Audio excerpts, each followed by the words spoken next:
Hello and welcome to another edition of the Umoja Circle. My name is Keith Smokey Johnson and I'd like to welcome you to the show. Along with my Rafiki, Brother Derek Williams, we want to continue on a topic that we started. This is part 3 of a discussion that is near and dear to both of our hearts. And I think a lot of you out there also. It's a discussion on black economics. But before I start, I just want to let many of you who might be new to the show understand who we are here at the Umoja Circle. We're an African-centered talk show whose purpose is to correct errors where errors are found and to introduce facts where we find that so many people are dealing with fiction when it comes to who we are as people of African descent. We are a great and viable people. And we here at the Umoja Circle wants to honor in the honor of our ancestors who didn't have a voice 200, 300 years ago. We try to be their voice today and speak our cultural truth. Again, the purpose is to correct errors where errors are found and introduce facts where we find that so many people are working on fiction. And we created this unique information source because we know that a lot of times the mainstream media gets things wrong, but they also gets things wrong deliberately. So I think that we try to do the right things and then correct those errors. What do you have to say about that, Brother? Absolutely. Well, I definitely cheer you on in terms of the intentionality of the mainstream media often. And of course, as long as the mainstream media is controlling the information, then we're at the mercy of the accuracy of that information. This is, again, like I said, this is part 3 of a 4-part series on black economics. And we're basing our discussion based on a book that we both study and have read, and it's called Powernomics, and it's done by this gentleman here. Do you see the image of the book on the screen? A great scholar and the head of the Harvard Think Tank Institute, and also he just started a Powernomics Corporation, which is the CEO. For those of you who don't know what a think tank is, it's a organization where you gather a lot of experts, especially in the field of economics and politics, and they give advice and ideas dealing with particular politics and economic issues. And many groups have that. You got the Cato Institute for if you are a libertarian. You got the Heritage Foundation if you're conservative. They have been, and if all the laws that these Republicans are putting out there, those ideas and the political strategies come from things called think tanks. We don't have too many, but we do have that one, which is run by this gentleman, Dr. Claude Anderson. And he deals with, and one of the things that he deals with, I'm going to put a definition of a capitalist. What's capitalism? That should be the next one. And let me read that. Capitalism means owning and controlling the tools, the land, and its resources while using other people's labor to enrich yourself. That's the basic definition of capitalism. This is a capitalist system. Either you own or you're working for, okay? And there's another, we'll go on with the next slide. This is what we talked about in the first 2 shows. So we're just going over some of the points that to catch those who might be new to what we're talking about. In the last 2 shows, we tried to go back into the past because we understand that before you can understand the present, you must understand the precedents, how we got to this point. You can't understand the present without understanding the history that brought you to this point. And when we were so-called freed in 1865, when the 13th Amendment was established, we were freed by law, but economically we were socially engineered deliberately into created underclass. We'll try to explain this as we go along, but you must understand that there was no compensation for those 246 years up until 1865, from 1619 to 1865. The next slide, we should, and that falls under the realm of economic racism. Because you got to understand that racism is a competitive relationship between groups of people who are competing for the ownership and control of wealth, resources, and power. Okay? That's what racism is. And one group dominates the other group. And since the founding of this country, the dominant group has been white America, white European America. We have been the resource. So we got to understand that history. And it was not genetic, it was deliberate, socially engineered by laws. Laws like the Edict of 1638, which was one of the first foundational laws that specified a difference based on colors, between black and white colonists. Well, blacks weren't colonists, they were enslaved, they were the working class, okay, people. And that Edict of 1638 said that black people would not benefit from the fruits of white society. When you have a law that actually says that, people follow those laws and produce certain ideas and produce certain behaviors to address those laws. So this is 1638.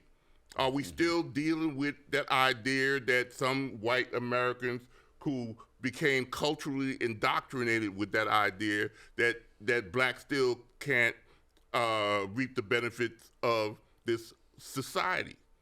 Look at some of the things that are going on today in which they're trying to get rid of our voting rights, or we still can't get into certain certain communities.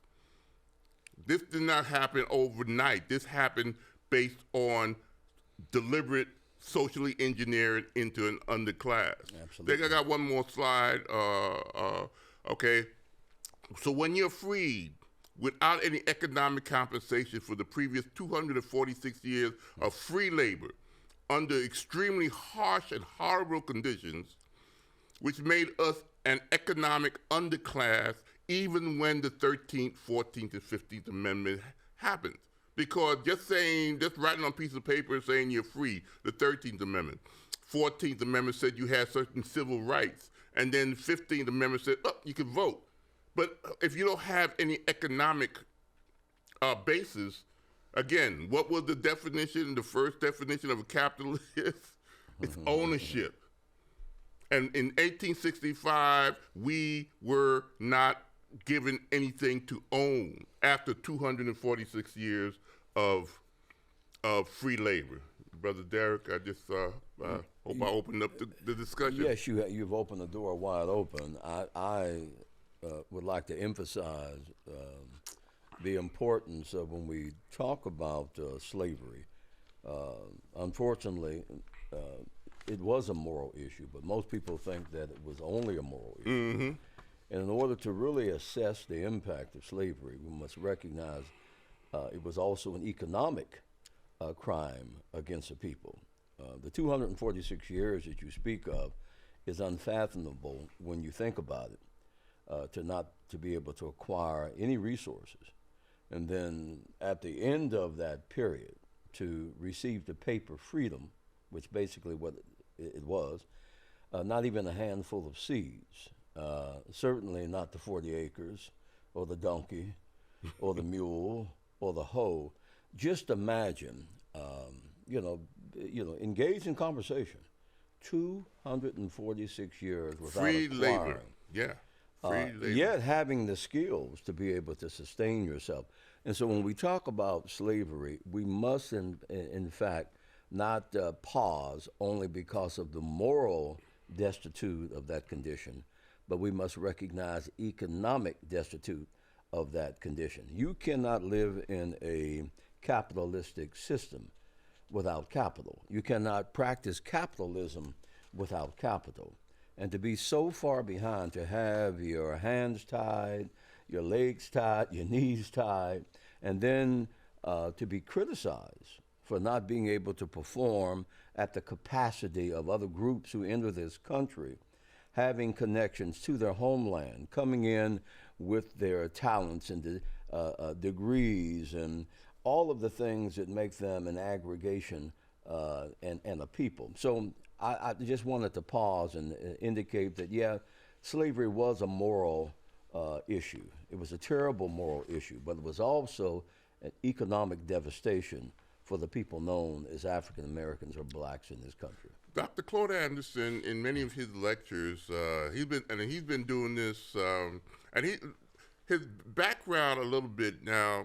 He worked with presidents, governors. Yes, he did. He wasn't somebody who just came up with a theory, while he was in the bathtub. Yeah. He worked in the within the system. He was an economic. He was sent by the President Carter on economic missions. Yes. He saw how the system worked. He saw how other communities and other groups were to establish economic viability. Yes. So he knew what was lacking. Yes. That's why he started the Harvest Institute, because he was saying everywhere he went in the world, where was black people? But always at the bottom of the social economic ladder, wherever they were. This is not normal. There was no reason. The only reason it could be was if it was a deliberate. Yeah. He called racism a race, a competition. Yes. Yes. Okay, and it started with enslavement, as we talked about in the previous two shows, in which you had 8 or 9 countries racing in competition to get the resources of this new world, going all into not even North America, but way into South America, when you have Spain and Portugal and Denmark and England and all these competing and racing which established this capitalist system for the resources, for ownership. And we were not part of that. No, we were the source of their power. Oh, we were the bounty. Yeah, we were. Yeah. So we were a product. I think he said one of the things that I remember him saying, that he quoted President Andrew Jackson, in the 1830s, who said that the land had no values prior to the Civil War. Okay, land would you could say that you have this land from here to that mountain, but until you clear it out and plant and do anything to make it of value to produce tobacco or cotton or whatever, he said it wasn't until the black body was on those lands that it had value. This was the president who was a slaveholder. Yes. Well, the value of the land, the value of cotton, the value of any industry was often based on the value of the black labor. It was intricately tied to anything that we see without connection. I think it's very important to recognize that when we look across America and we see the rolling hills and we see the prairies, and to recognize that that land means nothing without production. And if you think of that land, when you're driving in your car the next time and you're going down the road, make a connection. When you see that land, you have to understand that that land is just land. It has no value until it's turned into a manufacturing entity. Well, black folk were the mechanism, was the engine that provided that value. It gauged the cost of the land. It gauged the cost of cotton. And so we were intricately tied to the very economic foundation. And you had to create laws in order to justify using these black bodies. That's why you had slave codes. That's why you had edicts like the Edict of Maryland I talked about in 1638. That's why you had manumission laws and meritorious manumission laws of 1710s, which also shaped, and those laws to me are very powerful. We don't look at laws as social engineering mechanisms. Mm-hmm. Okay, I always use the example, and I've used it before on the show, where we stop at stoplights. Okay? When you first started driving, or first started driving, I had to think about it. All right? But there was a law that said that when I come to a red light, I stop. 20, 30 years later, I do it without even a thought. Automatic, it's yes. so part of my psyche. Yes. So when you have laws that says, especially slave codes, that said that if you have more than 5 or 6 black people, there must be a white person in that group. There's a certain, or that edict of Maryland that says that we would not benefit from anything, any fruit of that society, which was the founding document for this idea of racism. Absolutely. Okay, or black codes that tell us where to go, how to, and it also told white people how they are supposed to treat us. We're not supposed to be anything but a non-compensated, controlled labor force. Yes. Well, the law aspect, we can see where the laws impacted on the behavior and the relationship. If you look at it over decades and centuries, you realize that the law is also integrated into the very psychological makeup of the people. And so if you practice a certain law long enough, then it becomes not only natural, it becomes the expected. And so many of the problems that we see today come out of those practices over those hundreds and hundreds of years. And that's what I call social engineering practices. Yes, and the social conditioning.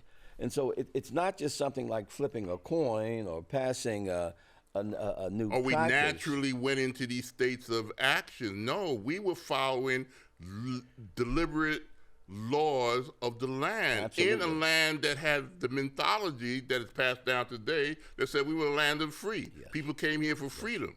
But what about people who look like you and me? Well, it also created a deficit in our psychology, and it created a deficit Inappropriate behavior in other people's psychology as well. And so if you're constantly trying to get in, if for 300 years you're told that you're nothing, then it's very difficult to even recognize the talents and the attributes that you have.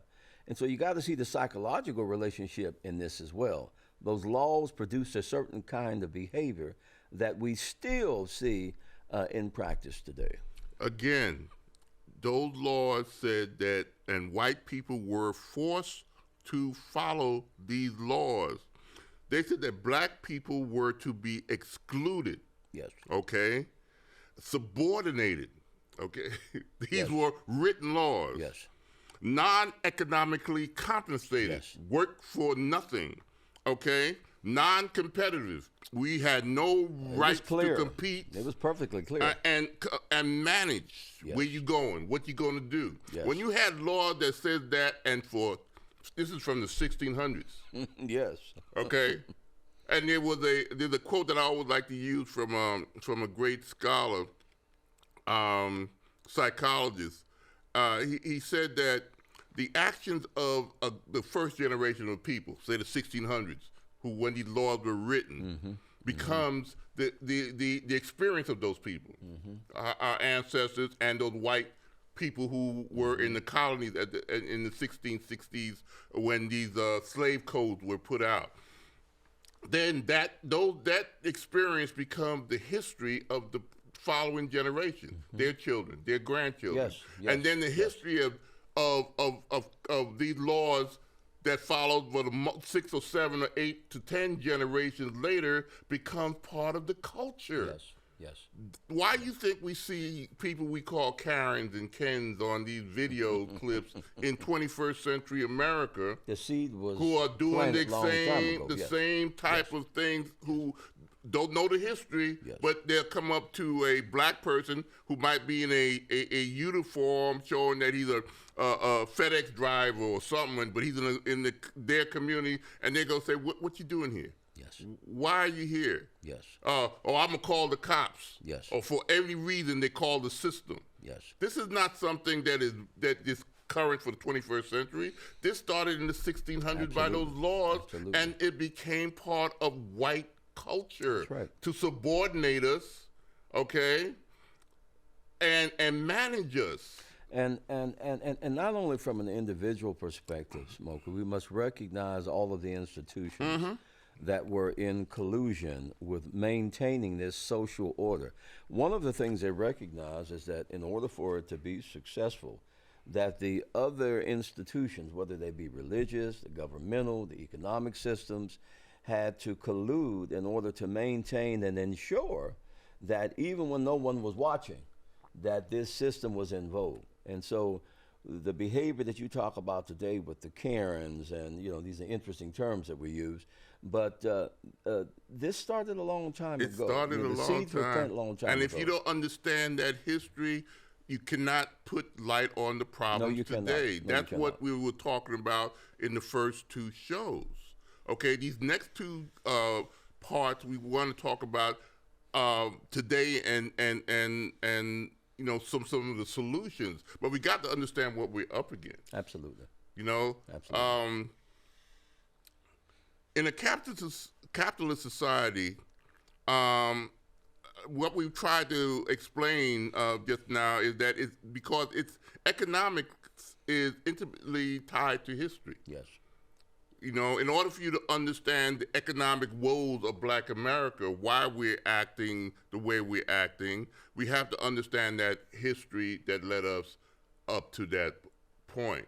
You agree with that, right, brother? Absolutely, I do. And of course, Dr. Claude Anderson believed that coherently, and he talks about the frame of a house. How a house is framed determines what the walls look like.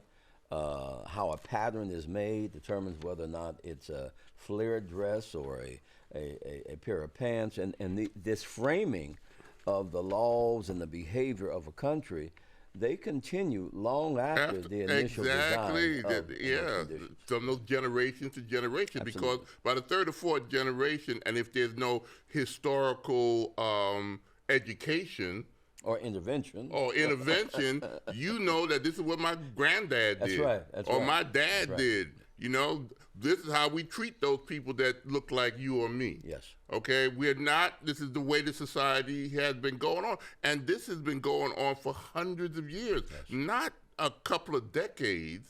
It's only been a couple of decades that we've been trying to fix things since the 60s, 1960s. But you compare 50 or 60 years of stumbling around trying to fix things when you're not even talking about it, okay? People are talking about, critical race theory. Today, that's another topic. But anyway, but you have to deal with the psychological conditioning of 300 or so years prior. Well, like Dr. Claude Anderson says, that when you step back and look at it and say why, we have to be able to put it under an umbrella of major contributing factors. And I would say, as Dr. Claude Anderson says, the maldistribution of wealth, the inappropriate behavior, and of course, the racism that undergirded these practices. So let's talk about that from here on. This thing called inappropriate behavior. What do you think he meant by that, brother? Well, he starts off one of his books, and I'll just real quickly say that the two heroes that he mentions is one was Dr. The gentleman that wrote the book, The Inappropriate Behavior of Black People, the one that we were talking about starting the Black History. Oh, you're talking about Dr. Carter G. Woodson. Dr. Carter G. Woodson. Yeah, Miseducation of the Negro. Yes, and Dr. Carter G. Woodson says that it's very difficult to measure and to correct these inadequacies when the majority of people that should know better go backwards, okay? That they don't do the kinds of things to correct. And of course, who was our great liberator? What was her name? They went back into the South over 300 times. Yeah, Black Moses, huh? Black Moses, okay? And when they were asking her about her trips into the South, one of the things that she pointed out was she could have brought out more if only they would have known they were slaves. Yeah. And so those two examples, I think, speak to the conditioning process. And that, like you said, you must first understand how we got into this mess. The people who push you in a hole are never the same people going to take you who out. pull you out. No, and we have to understand that. It's a competition. And the dominant group has always put in place systems that benefit that group. Absolutely. And that's something that we have to understand. This mythology that we're the only ones that didn't pull ourselves up by the bootstrap. Yeah. No. Didn't have a pair of boots to do so. Yeah, yeah. And there's one of the many myths. We're gonna maybe stop here and after this, and then start over the next show. One of the many harmful myths about the inner city community that we have to deal with today is that there is generally a low average income. Their low average incomes make them unprofitable. Mm-hmm. Okay, locales for retail. So you don't want to invest in black communities because they're low profits. But it always seemed that other groups spend a lot of time in the community. In there and making, kind of ignoring that myth. We buy into that. Yes. Yes. Okay, and Dr. Claude Anderson said that we tend to talk about communities, but he's saying that we are not really today. We gave up our communities. Yeah. Yes. Yes. Well, I think I'm gonna wait for the next show because I have some images of what we lost. The thing is that what we have today is basically neighborhoods. And the neighborhood is where you sleep and eat.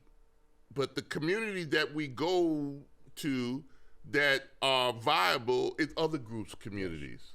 Yes. We leave our communities, and again, I'll explain, and we'll talk about this in part 4 of this discussion. As usual, time goes real quick when we get into these discussions, but there's so much that we have to talk about. We're going to talk about what Dr. Claude Anderson talks about, aggregates concentrating our wealth or dispersing our wealth. And those are the things that we need to focus on in order to heal ourselves and become and forming markets. Yes. And what do those things mean? Those are the things we're gonna talk about in the next show, which be basically solutions as he see it and as we see it. You got anything to add? No, I just want to thank Sister Harriet Tubman and Carter G. Woodson for the ancestors illuminating and clarifying what the problem is. And in honor of those ancestors, as we always do, until next time, peace, Hotep, bye-bye.